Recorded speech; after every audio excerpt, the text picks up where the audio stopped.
But I never really thought about it as in bringing a labor class back to America because I know so many times like they've always talked about like the middle class is shrinking and like it's just becoming more of a gap between classes. So for them to try to implement this to create a labor class, I guess, but my thing is like, is this sustainable? Like, can this really work? And the answer is no. So then it's just like, then what?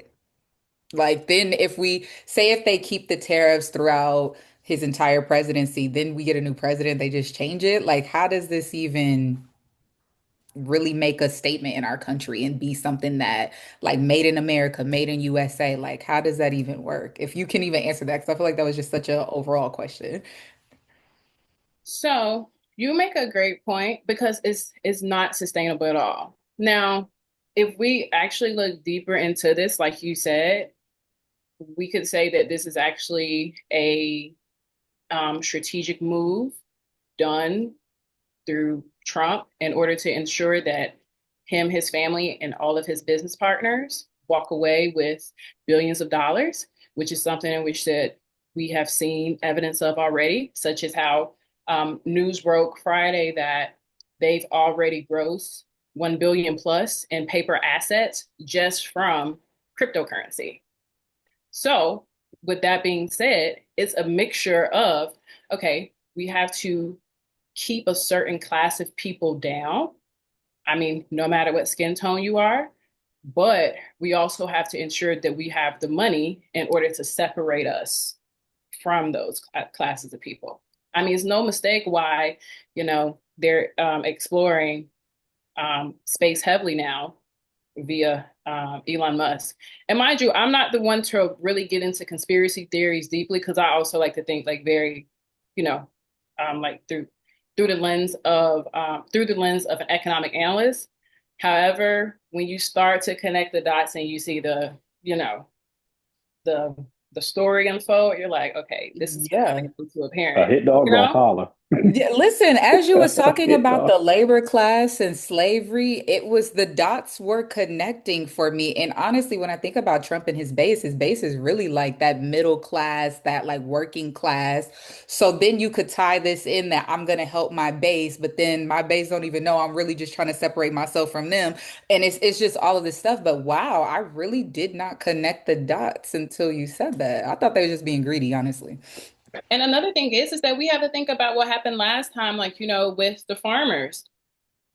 When he first Yeah. enacted the tariffs during his first term, it literally burnt them the most. Mhm. Whereas the federal government had to bail them out with $23 billion worth of aid.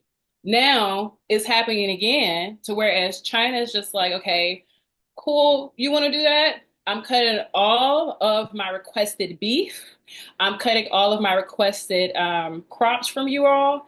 And, y'all can go be with him and do whatever what you want to do. So it's like, you know, why would you vote against your own interests, especially your economic interests? I don't think they know that. And I feel like we talked about that on the We podcast. I did. think Noah, We you talked did. about it, and we used the farmers because it was just one of those things. But that's a whole conversation. I And just and I think think even then, I think Aisha, because I think like Mackenzie, I was kind of I saw the dots. I saw it all. And I think one thing that's like just not talked about is just how reliant even that like that labor class, to take your phrase, is heavily reliant on undocumented persons. And we don't talk about like how our agriculture, our manufacturing, so many things are actually reliant on people that Trump actually doesn't want here. And if you actually remove those people, I would imagine, according to you, there would be a agricultural crisis in that we would not be able to actually produce anything here. But even then, one thing that I just started thinking of, the thing that I'm actually concerned about, and you can probably talk about this a little bit from an economic lens, is also the concept of just price gouging. In that, let's say there is an American company that makes all this stuff here. If I see a company that's importing, they raised it for $2, I actually don't have to bear any of the brunt of that cost because I make everything here. But if they're gonna raise their price $2, I'm gonna raise my price $2, even if I don't have to. Can you at least talk about how this kind of, even for goods that are made here, given that all of these companies are naturally out for profit, if I can raise my profit even $1, if the other company's raising it too, I can still increase my profit without actually having to sacrifice anything because it looks like I'm just adjusting to the market, even if I don't have to. That's my concern. I don't know if that's like if there's any documentation or thought about that, but it does seem like if everyone's going to raise their price, even the person not impacted, theoretically they would raise their price too, right? Yeah. And then there's actually been evidence of that happening, such as I saw this one news story of this lady. She owned like an adult toy company. And so to every online order, she was adding a $5 tariff tax, although her stuff was made in America and she had not been burdened by any of the drama. I'm going to say that. But she said that she did this in order to raise awareness, but that same thought came to my head because I'm just like, how many people are actually going to take advantage of this, like just because, you know? Yeah. No, Because I think of yeah, yeah. Why not? I mean, why wouldn't you? Or rather, I didn't think it gets to like the concept of like corporations are naturally greedy, and if they see any way that they can maximize profit, even if it's through using something that they're not even impacted by, the default is that they're not going to pass up free money, or they're not going to pass up raising a price if like. But go ahead, Henry, before I go off on my own tangent. But like that was like, what was coming to mind between like, just prices going up overall. And and then going into this example, companies taking advantage of these tariffs or whatever just because they can. What laws or what safety nets are in place to protect us as a people, or are there? no, and then that's exactly why I was gonna I want to tag Noah and your point, Henry, is that is why right now our biggest fear as economists is this thing called stagflation, where you basically have a period of high unemployment, low economic growth, but as well as high prices. Because if people are laying off everyone because of economic uncertainty, or if their budgets get cut, or people just stop spending in general because they don't know what's going to happen, that leads to businesses cutting back on costs. Second thing is low economic growth.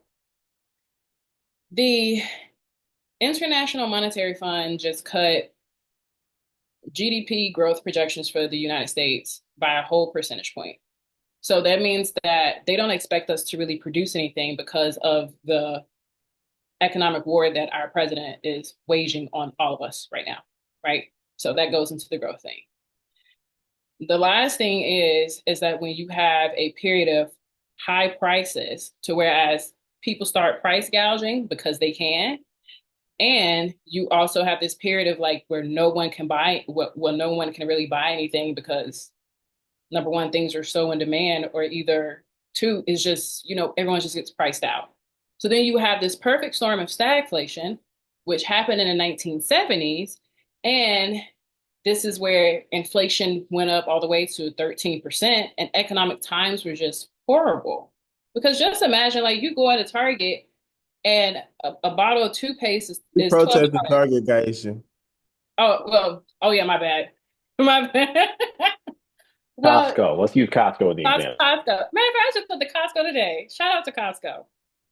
You know, but Target's just like, Uh-uh, uh-uh, We're uh-uh, editing. We're editing that out. please do, uh-uh. please do, please do, please do. We don't promote that brand over here.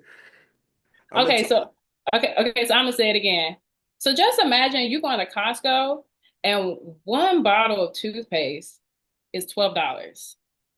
But somebody's gonna buy it because you need toothpaste.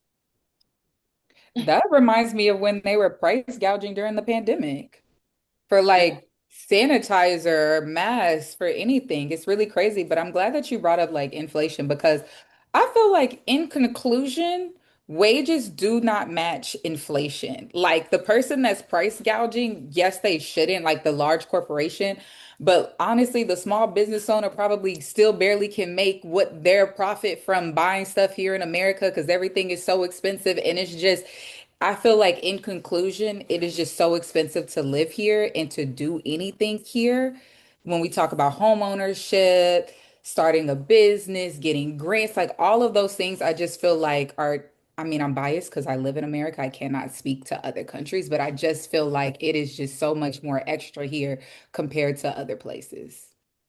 Absolutely. And then that's exactly why they're calling us an inheritocracy, meaning that the only people who are truly getting ahead, like, based upon what the American dream is, such as the ability to buy a house, the ability to, you know, live and do whatever what you want, that is more so afforded to people who have trust funds or whose grandparents or parents left them, like, hundreds of thousands of dollars, so they would have some type of proper head start in order to make these, large dreams come true. I mean, including like when it comes to getting business capital in some cases, because, you have to prove that you can maintain large sums of money before the banks start giving you those large sums of money. So, yeah, that is a major concern now too.